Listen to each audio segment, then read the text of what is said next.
and welcome to London.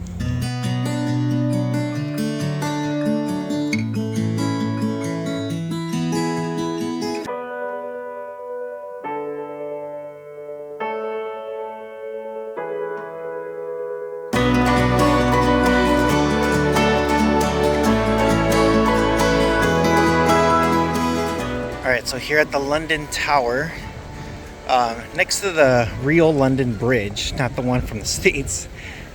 Very interesting on this history stuff. I'm totally like digging everything.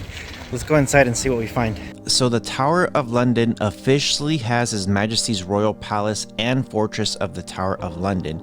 This is a historic castle on the northern back of the River Thames in central London, England. It was founded towards the end of 1066 as part of the Norman Conquest. The White Tower, which gives the entire castle its name, was built by William the Conqueror in 1078. The castle was also used as a prison from 1100 until 1952, although that was not its primary purpose. A grand palace early in its history, it served as a royal residence. The Tower of London has played a prominent role in English history. It was besieged several times, and controlling it has been important to controlling the country. The tower has served as an armory, a treasury, a menagerie, the home of the Royal Mint, a public record office, and the home of the crown jewels. The castle is about 12 acres, and the tower is about 6 acres. The height is about 27 meters or 89 feet. The White Tower was built in 1078, while the inner ward was built in the 1190s. It was rebuilt in 1285, and the wharf expansion was from 1377 to 1399. When you walk around here, you're going to see tons of cannons, the prison, and of course some of the jewels.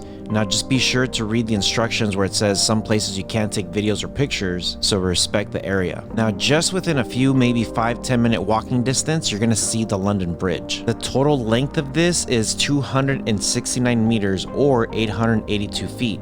It is about 32 meters wide or 105 feet, and the clearance below is about 8.9 meters or 29 feet. It was first a wooden bridge between 50 AD to 1176, and then they added the medieval stone arch between 1176 to 1832. Later on, between 1832 to 1968, the Victorian stone arch was added, and then the modern day bridge is what you see today was from 1971 to present. The bridge was officially open for people to cross back and forth on March 16, 1176, 848 years ago. Be sure to take your time while you're walking around.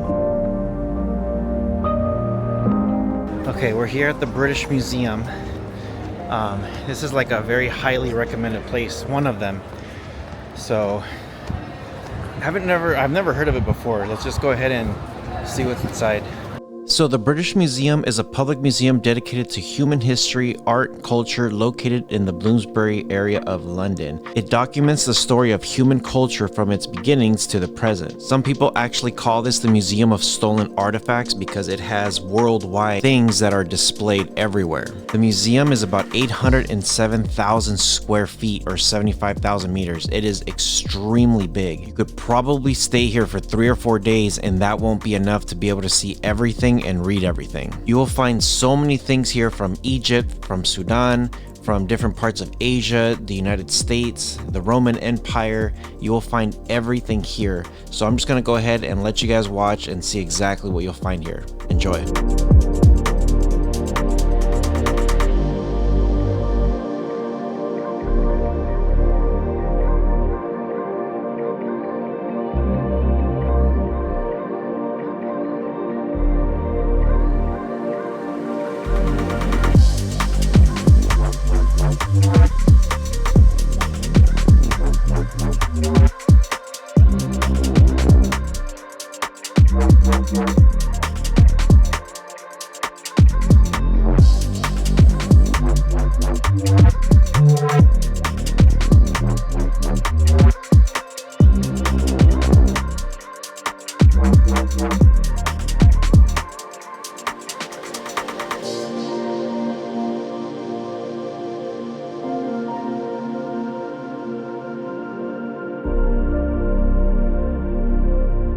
The next place we're going to visit is the Natural History Museum. It is one of 3 major museums on Exhibition Road in South Kensington. The museum is home to life and earth science specimens which has about 80 million items within 5 main collections: botany, entomology, mineralogy, paleontology, and zoology. Given the age of the institution, many of the collections have great historical as well as scientific value, such as specimens collected by Charles Darwin. This place was first established in 1881. Again, because this place is so big, you're going to need several hours, so take your time and wear comfortable shoes because you will be walking a lot.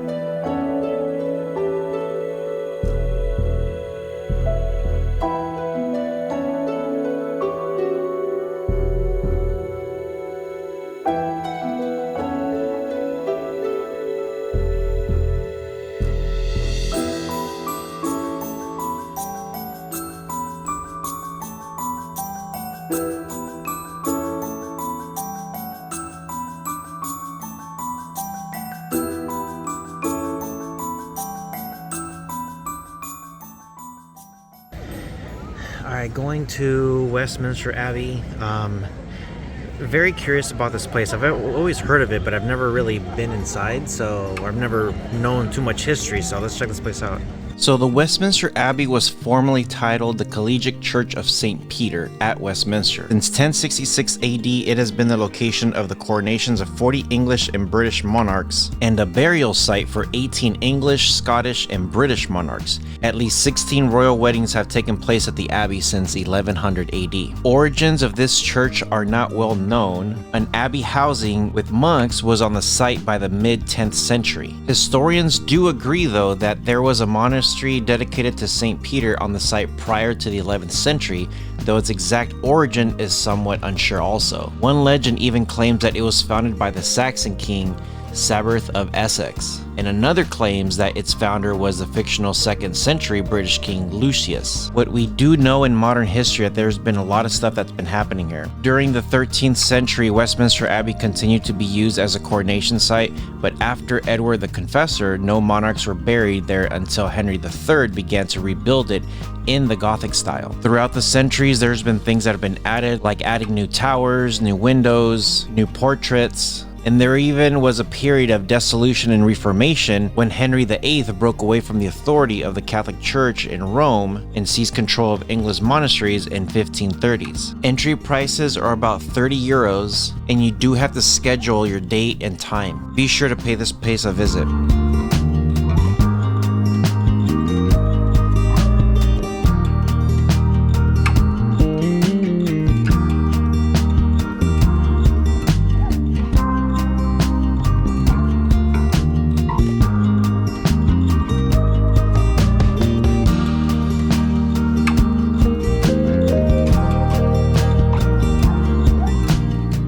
Now, right when you get out of Westminster Abbey, there's going to be 3 places that I have to mention right when you exit.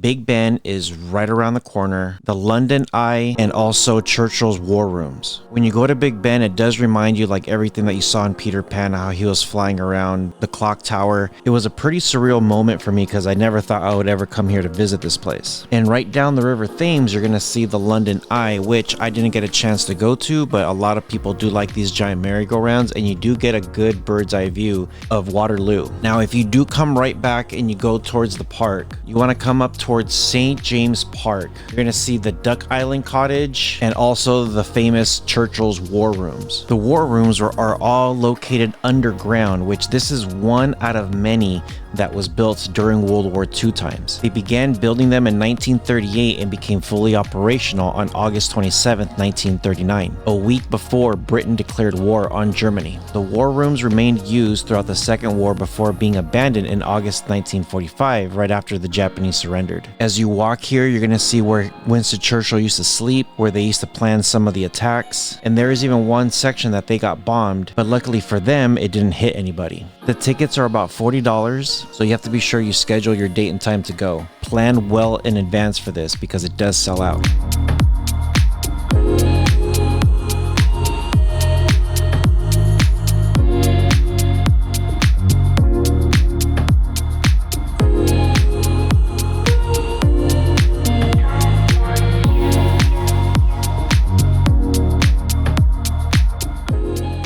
Okay, so heading over to Kensington. You guys can see it's raining. so just trying to stay out of the wet zone. But yeah, big bummer on Buckingham Palace that you can't really take any pictures or videos. The other thing too, it was kind of underwhelming. I was expecting a little bit more grand, like something like Versailles, something from what I saw last year when I went to Paris. But yeah, it is what it is. So let's go ahead and check out Kensington. It's also here in Hyde Park, so a lot of good stuff here. So yeah, let's see what kind of history we find here. Kensington Palace is a royal residence situated within Kensington Gardens in the royal boroughs of Kensington and Chelsea, London.